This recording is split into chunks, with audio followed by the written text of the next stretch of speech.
Olá pessoal, tudo bom com vocês? Espero que sim, espero que estejam todos bem. Eu me chamo Thalita Nunes, esse é o meu canal e hoje eu gostaria de falar um pouco sobre as disciplinas espirituais. As disciplinas espirituais são atividades que nós que somos cristãos, nós fazemos com regularidade, com frequência, Então, a gente tem ali uma disciplina espiritual, E o ideal é que se faça ou todos os dias, Como no caso da meditação da palavra e da oração, que eu vou falar mais um pouco com relação a isso, ou regularmente, de tempos em tempos, como com relação ao jejum, tá bom? Então, as disciplinas espirituais que eu gostaria de falar hoje com vocês é a meditação da palavra, a oração e o jejum.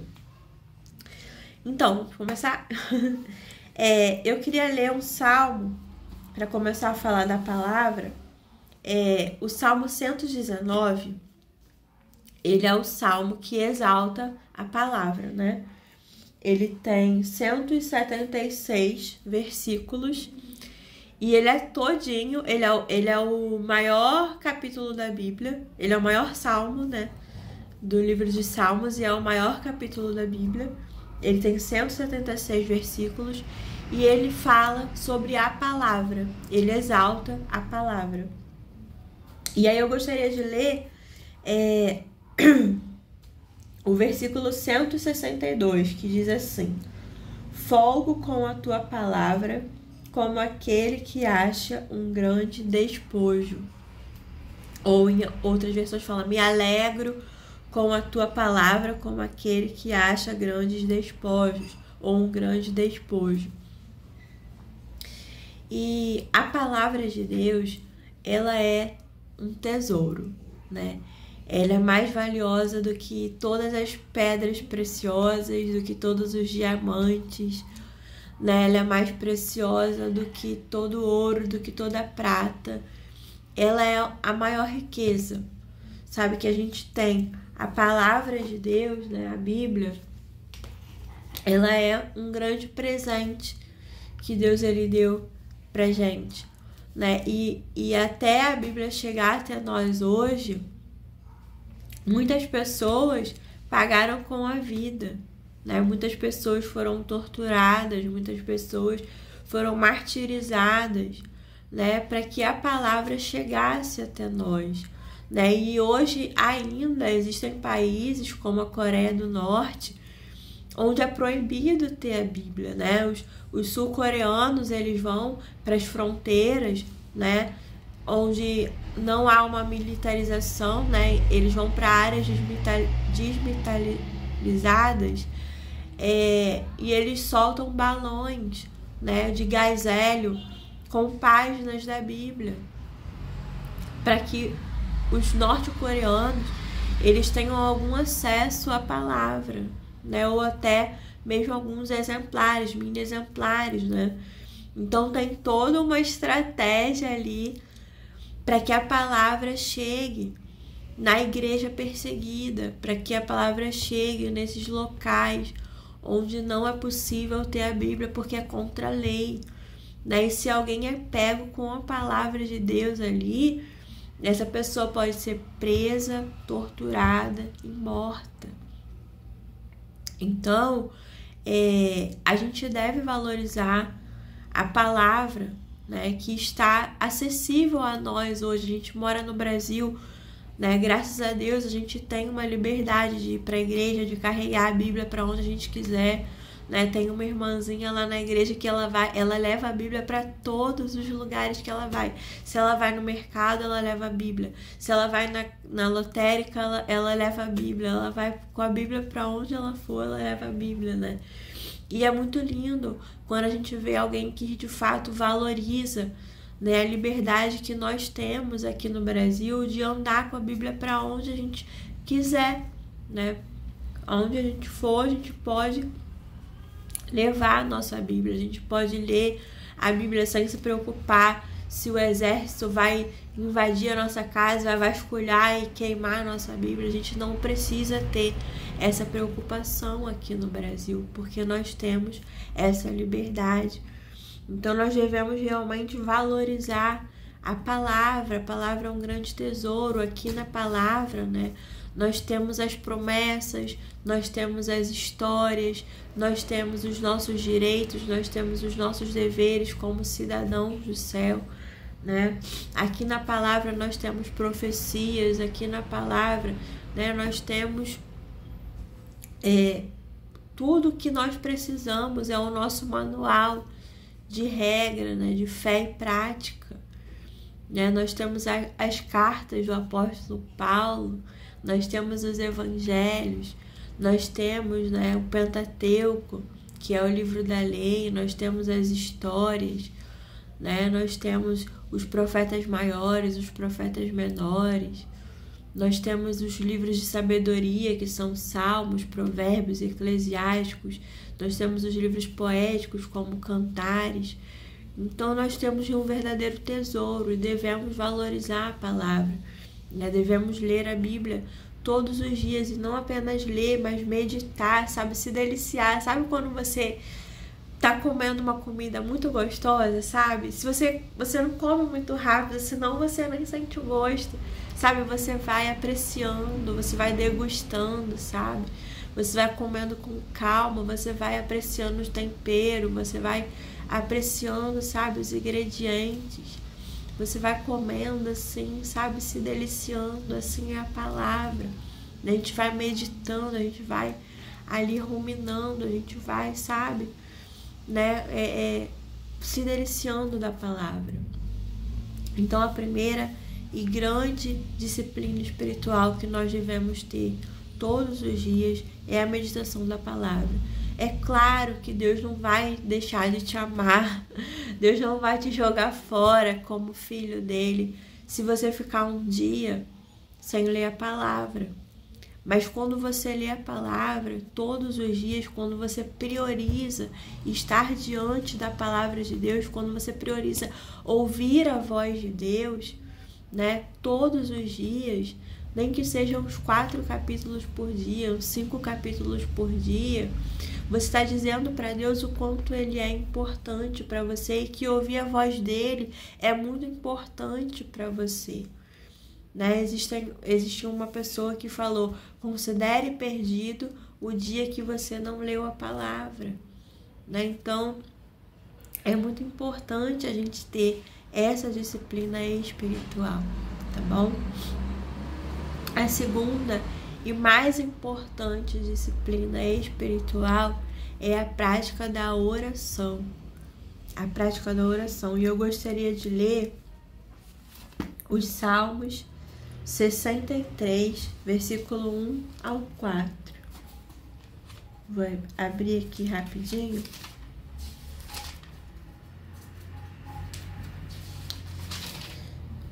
Ele diz assim: ó Deus, Tu és o meu Deus, de madrugada te buscarei. A minha alma tem sede de ti, a minha carne te deseja muito, em uma terra seca e cansada onde não há água, para ver a tua fortaleza e a tua glória, como te vi no santuário. Porque a tua benignidade é melhor do que a vida, os meus lábios te louvarão. Assim eu te bendirei enquanto viver, em teu nome levantarei as minhas mãos. Né? Então, a oração é a gente falar para Deus: Senhor, a minha alma tem sede de ti. Eu preciso da tua presença. Ainda que eu precise me levantar de madrugada, ainda que eu precise, sabe, abrir mão do meu sono, mas a minha alma, ela se regozija na tua presença, né? O que mais eu anseio, mais do que qualquer outro prazer, mais do que uma comida temperadinha e gostosa, mais do que o sono, sabe? Mais do que qualquer outra companhia, aquilo que me alegra, aquilo que me satisfaz, a fonte que sacia a minha alma é a tua presença. Então, quando a gente ora, a gente está falando isso para Deus.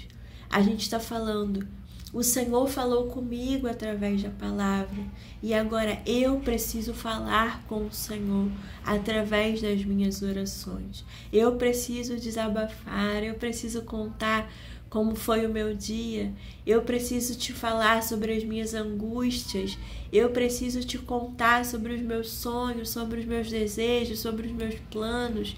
Eu preciso que o Senhor consagre tudo aquilo que eu for fazer. Eu preciso que o Senhor abençoe o meu dia. Eu preciso que o Senhor abençoe a minha família. Eu preciso depositar diante de Ti todas as minhas ansiedades. Eu preciso depender de Ti para que o Senhor me guarde. Eu preciso orar a Ti para que o Senhor envie a Tua milícia celestial e me proteja e me blinde e me torne imune às astutas ciladas do inimigo. Quando a gente ora, a gente está fortalecendo a nossa alma em Deus.